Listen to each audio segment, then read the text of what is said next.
For those of us who do not have good vision, the invention of eyeglasses is a really big deal. And so if you wear glasses or contacts, you know exactly what I'm talking about.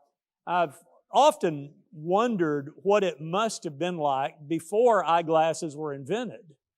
How debilitating that would have been to not be able to see very far in front of you or not be able to make things out clearly. And even a great deal of danger in that. If a path isn't marked well, you could end up really getting hurt. But maybe you're like me and you have been wearing glasses for some time, since childhood. So let me ask you this, and you don't have to admit it. As a child, did you ever put your glasses on and then put somebody else's glasses on top of that just for the fun of it? I can almost guarantee you didn't keep them on too long, because you took two different sets of vision and you tried to merge them together, and in merging them together, it made everything terribly cloudy. Now, why do I bring out that example? Well, last week we talked about maintaining a biblical worldview. We talked about what that is. We talked about, from the Bible, examples of people who had a worldview. And what I'd like to do is somewhat a part two of that lesson, that when we think about our worldview, what we've got to be awfully careful from doing is trying to merge two worldviews together. Not that we're not believers in a biblical worldview, but rather intentionally or maybe unintentionally, we begin to bring another worldview and try to merge those together. And what I hope I can illustrate this morning is that that's going to do the exact same thing of putting on two sets of eyeglasses. That what we're going to do is to create this very fuzzy picture that's not going to get us where we need to be. So let's begin this morning by looking at an example of a group of people who did that very thing. If you'd like to go ahead and look over to 1 Corinthians 1, I'll have some of the passages on the screen, others we'll look at in our Bibles together. But in Corinth, we know this was a church that was having a great deal of difficulty, and I think a large part of that difficulty was what we're talking about in the merging of worldviews. So let's see what the apostle told them about this. As he began this book, he laid out for them what a biblical worldview looks like. And so I'm going to put it very simply, just one verse that I'm going to cite from what he told them. He said this, "For I decided to know nothing among you except Jesus Christ and Him crucified." So the apostle says what in this church we sometimes call the big picture of the Bible, or you might hear it the unified message of the Bible. But the idea is that everything that we're looking at within the Word of God is pointing us to one direction, and that one direction is Jesus Christ, and it's going to be through Jesus Christ that we see everything and that we make our decisions. That's Paul's biblical worldview for the people at Corinth. And so as he wrote to them, as they're having all of these problems, he says, what you've got to understand is that the biblical worldview is what is to unite you together as a people. And so he says in chapter 1, verse 10, and I've got the New King James translation because they show this very well within it. He says, "Now I plead with you, brethren, by the name of our Lord Jesus Christ," we're going to see three things here, "that you all speak the same thing, and that there be no divisions among you, but that you be perfectly joined together in the same mind and in the same judgment." So 3 different times in this short passage, what he says is, I need you saying the same thing, I need you having the same mindset, and I need you having the same judgment. Now, how does that come about? That doesn't come about by a plurality of worldviews. He says this is the message of Jesus Christ and Him crucified. The problem, however, was that was being hampered because they were laying another worldview on top of that. And so as we look at the text, we find, if you want to go with me down to verse 11, he says, "For it has been reported to me by Chloe's people that there is quarreling among you. So not the same mind, not the same words, not the same judgment. My brothers, what I mean is this, that each one of you says, well, I follow Paul, or I follow Apollos, or I follow Cephas, or I follow Christ. And he follows that with the question then, is Christ divided?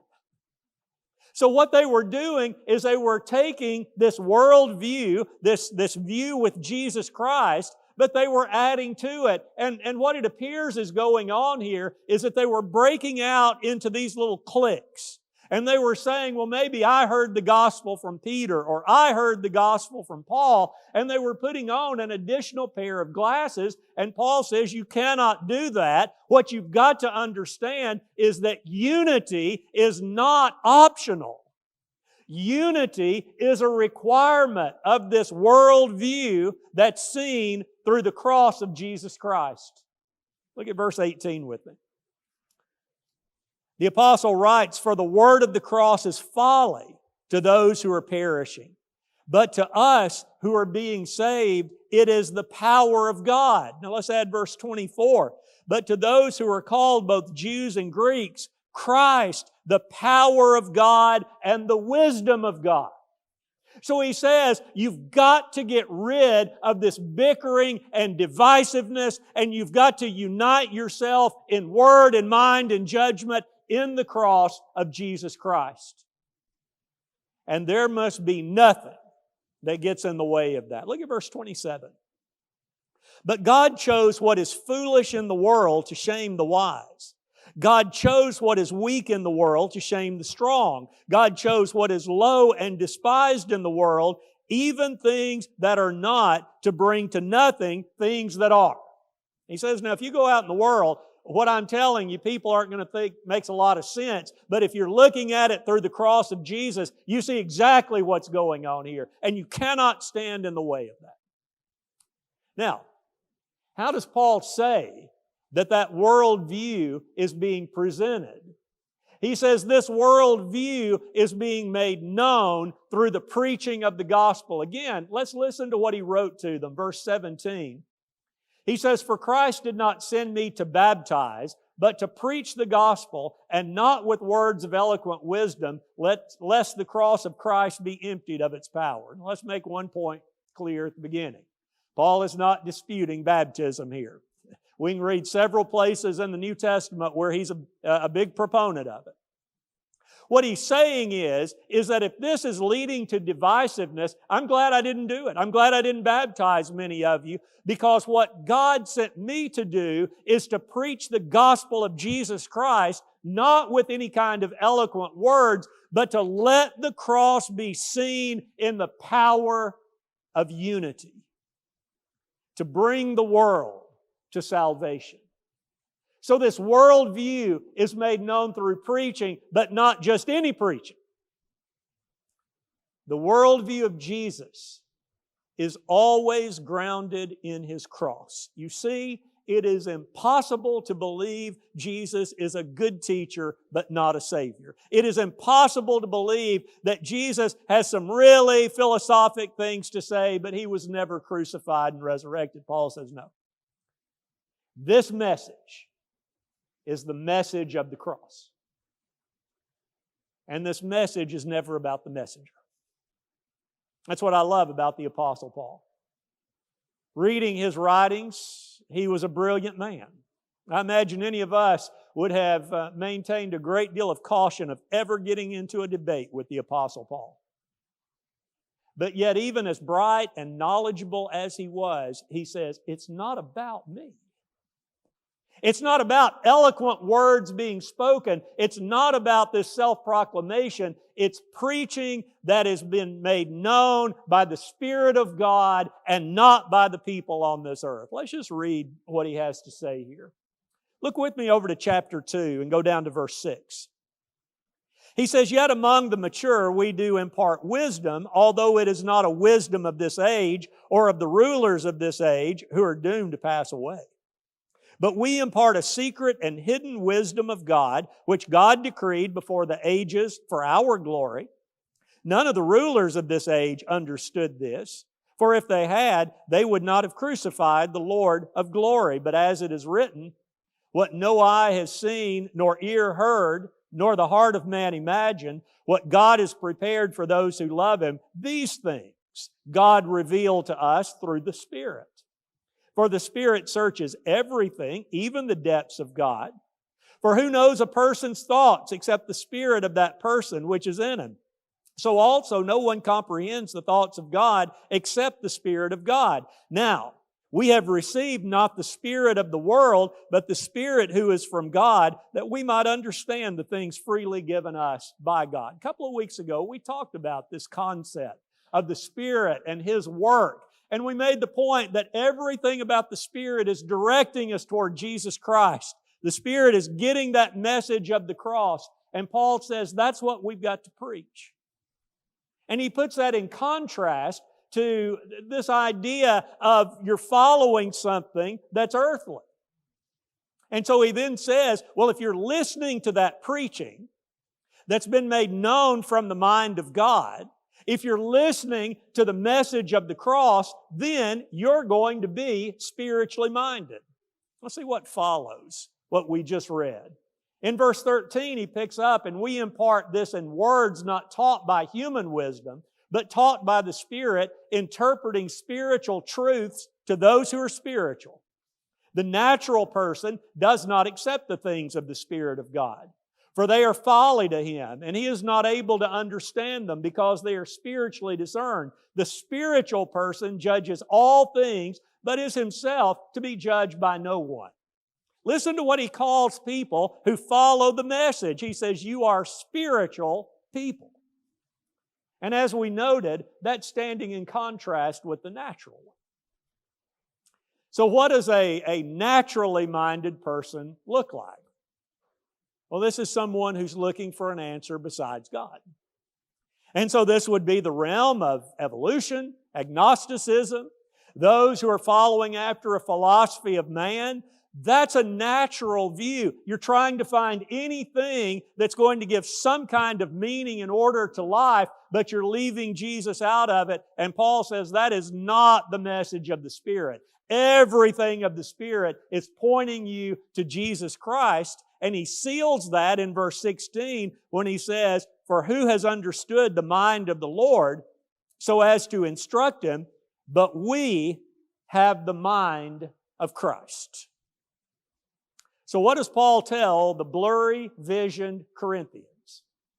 He says the way you're going to find unity is to be unified with God. How you're unified with God is through the cross of Jesus, and how you are going to have unity is when you appreciate one another within that bond.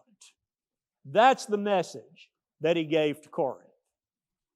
Now, with that kind of as a model for us to go by, I want us to spend a few minutes talking about some things that are very dangerous for us. If you'll keep with the illustration here, that we've got on the glasses of the cross of Jesus, but we're slipping another pair on top, and it's blurring things up a bit.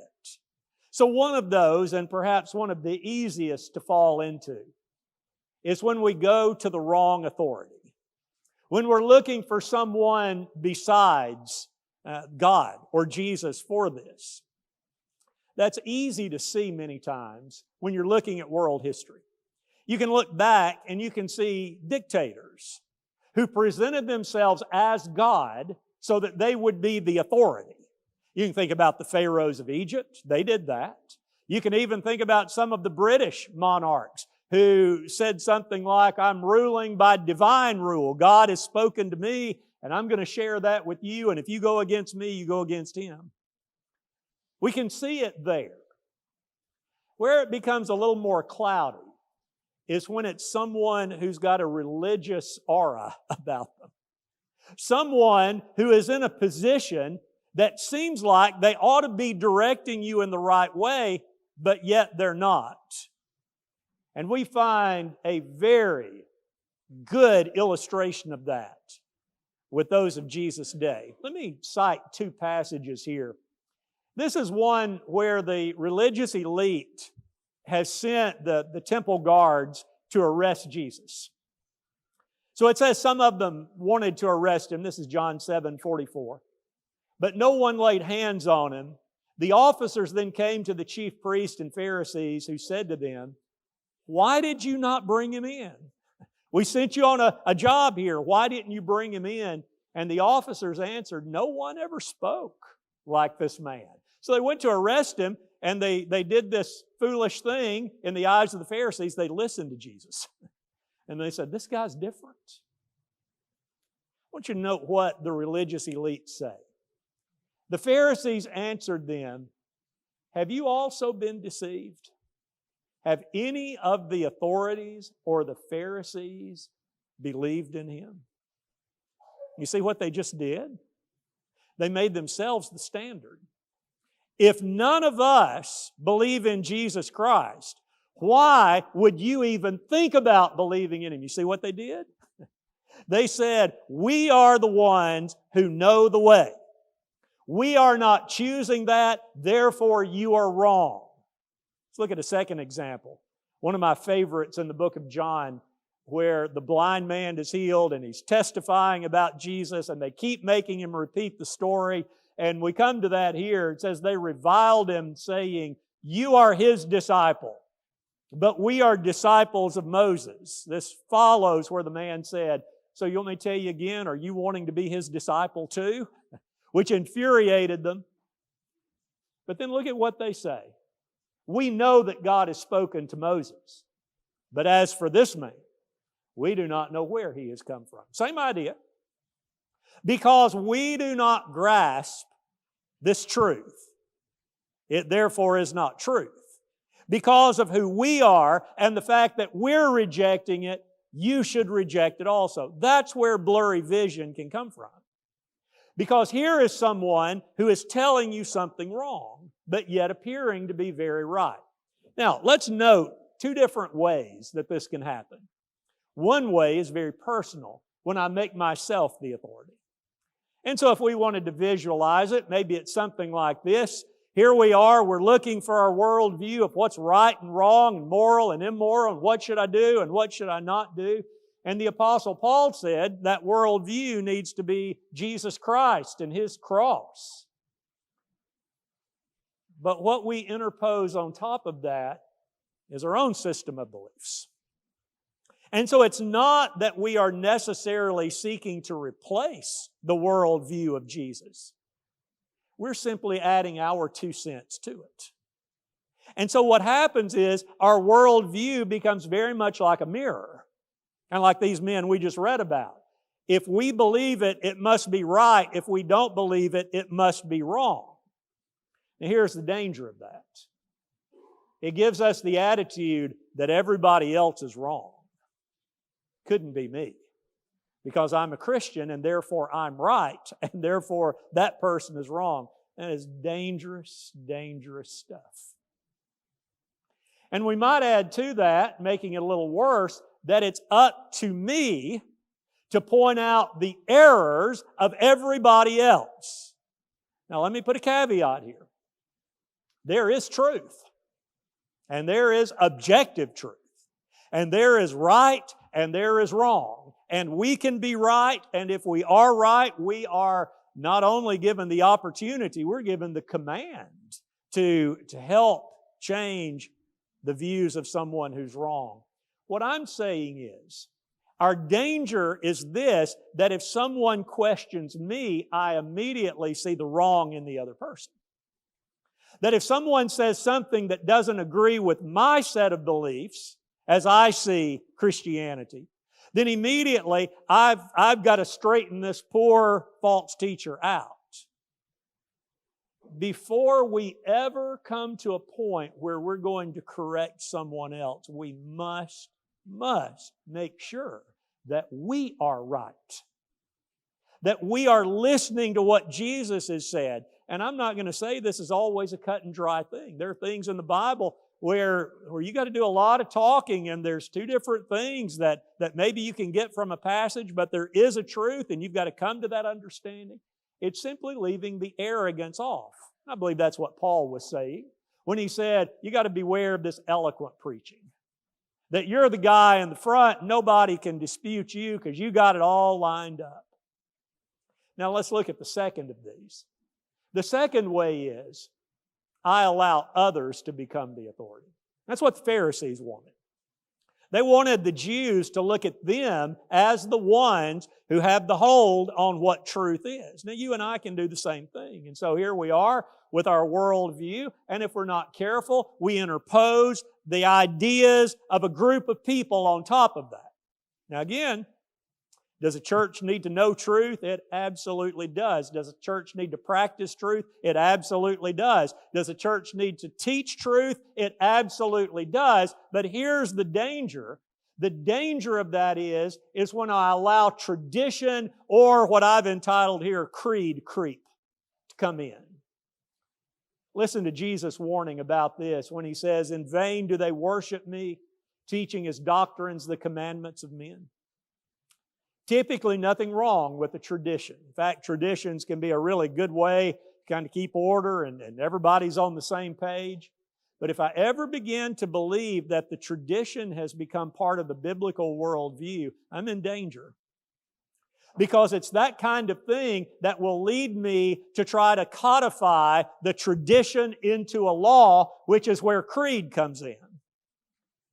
And you don't have to have something written down for it to be a creed. There's a lot of unwritten creeds out there. What I must do is to make sure that, yes, I'm a member of a faithful church, but that this faithful church is never trying to impose its will on top of what Jesus has said, and thus merging the two together. Those are the dangers. So let's look at one other that may be somewhat peculiar to our nation, or to at least our time, and that's the wrong politics. Now, those of you who are a little bit older, who lived through the 1980s, you kind of saw the birth of this within our country, where names such as Jerry Falwell, Pat Robertson, you know those names, some of you do anyway, they began to realize that if you could ever harness, I'm putting this in quotes, the religious right, you could win an election. And so the term, I think it was Falwell who got it from someone else, but he kind of popularized it. He said, in the United States, there is a moral majority. Is that sounding, everybody bringing their 80s back now, thinking all your 80s stuff? Yeah, the moral majority. And it's interesting when you look at that historically. There's always been some religious groups that have been heavy in politics. But this is where we see a big leap of Americans into the political arena and mixing the ideas of morality and elections. And so with that then, political parties begin to court these voters for power. And there are phrases that you can look across this time span where it's like, we're going to return you back to a seat at the table. You're going to have political power. Oh, and what a lust for that was. That where over these past decades, what we've seen is a merger of some ideas. And I fear the danger of that is seeing a political party as a savior. Now, you look through the history of mankind, there have been people who've done that for years.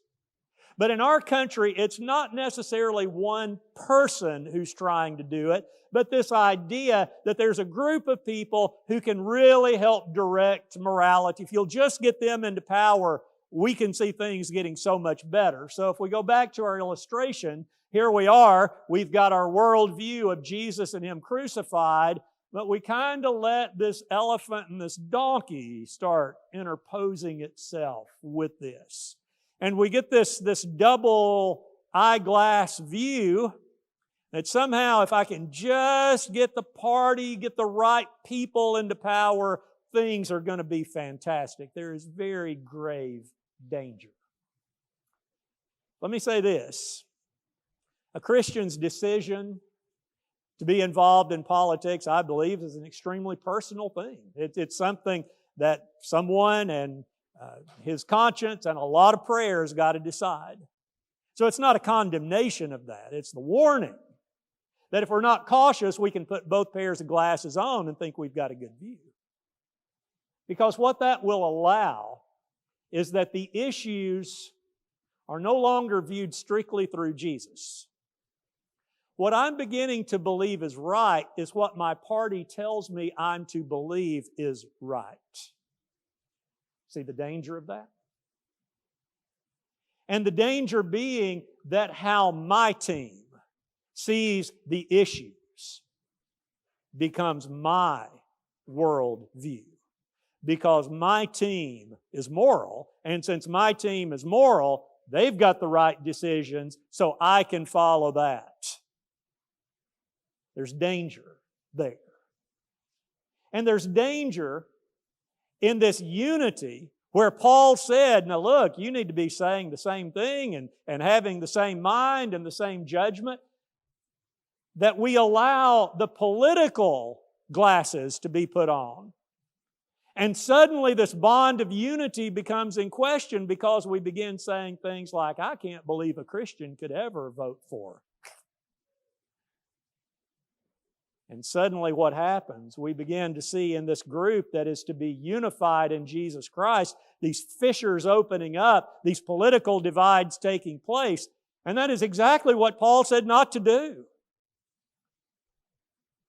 And the danger of cheapening the cross of Jesus by trying to put a D or R after His name.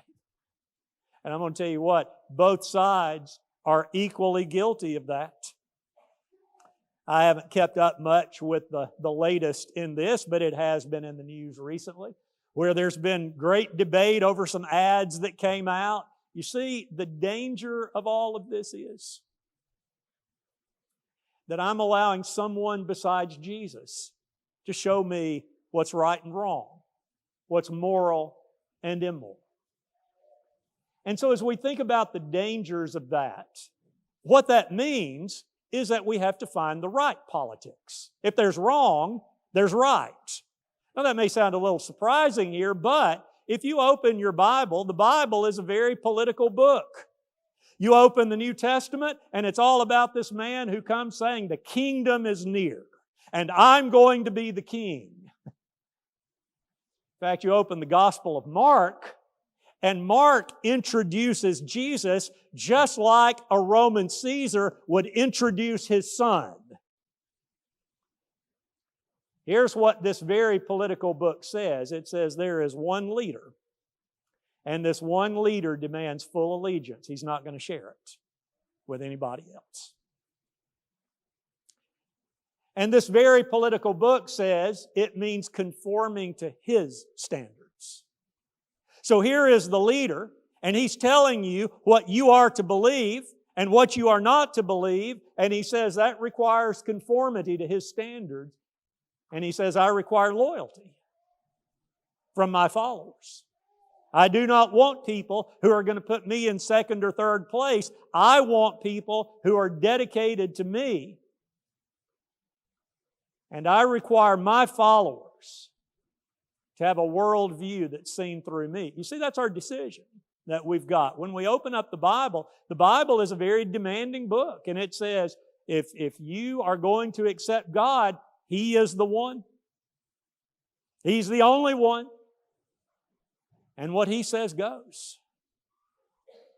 In fact, we think about what, I know several of you are studying Hebrews right now, what the Hebrew writer said when he said, therefore let us be grateful for receiving a kingdom that cannot be shaken.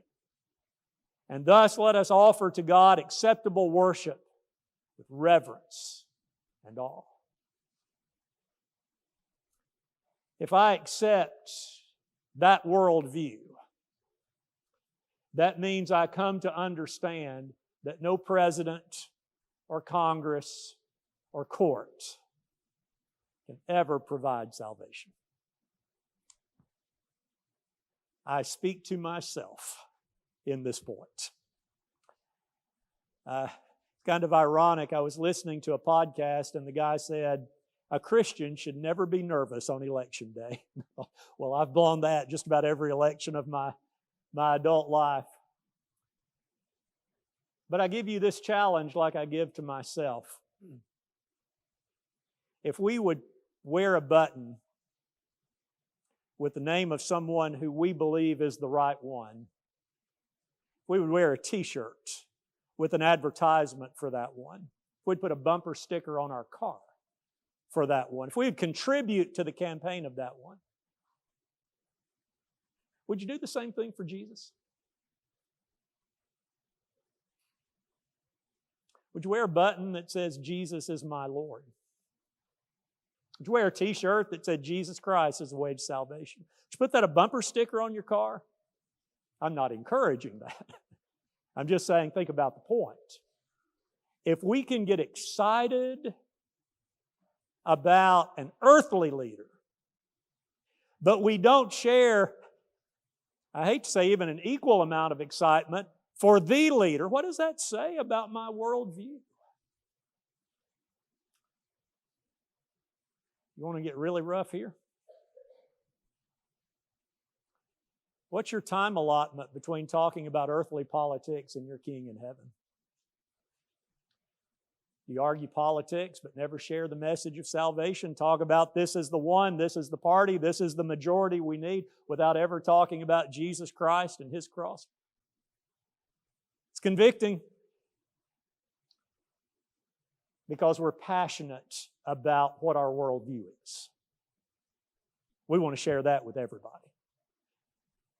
And I think when we examine our conversation, if we want to talk all about ourselves or we want to talk all about some earthly person, and yet Jesus rarely creeps into our conversation, we understand there's work to do. You see, there's only one worldview that's right, and that's the cross of Jesus Christ and Him crucified, the unified message of the Bible that's saying you need to allow every decision you make to come through Jesus Christ. And when we have that worldview, we're not only going to choose the right thing, but we're also going to spread the right thing to any and everybody who will listen to us. So I hope you can take this challenge like me. And if you're struggling with that, I hope that you can take this as a challenge that we can understand what the cross of Jesus must mean to us and to share that message with others. These two lessons have emphasized the biblical worldview, and I hope that everyone here this morning shares that. And maybe you share it, but you've not yet committed to it. You've never been buried with Jesus and crucified with Him on that cross. Jesus is saying, if you understand what to do, now is the right time. And when you go down into those waters of baptism, you'll be nailed to that cross and you'll be buried with Jesus and you'll be raised with Him, freed from sin, renewed, regenerated, ready to be someone who shares Jesus both in this world and the world to come. If you're ready to be baptized, the time's right. Or maybe if you struggled with this, you need to just spend some time talking with God about it. Or if there's a sin involved that we can pray with you about, we'll do that. Or a temptation or a weakness, we can pray together in unity about it. Whatever the case, let's make sure that our focus is on our crucified and resurrected Lord. If you need to respond, you can come now while we stand and sing together.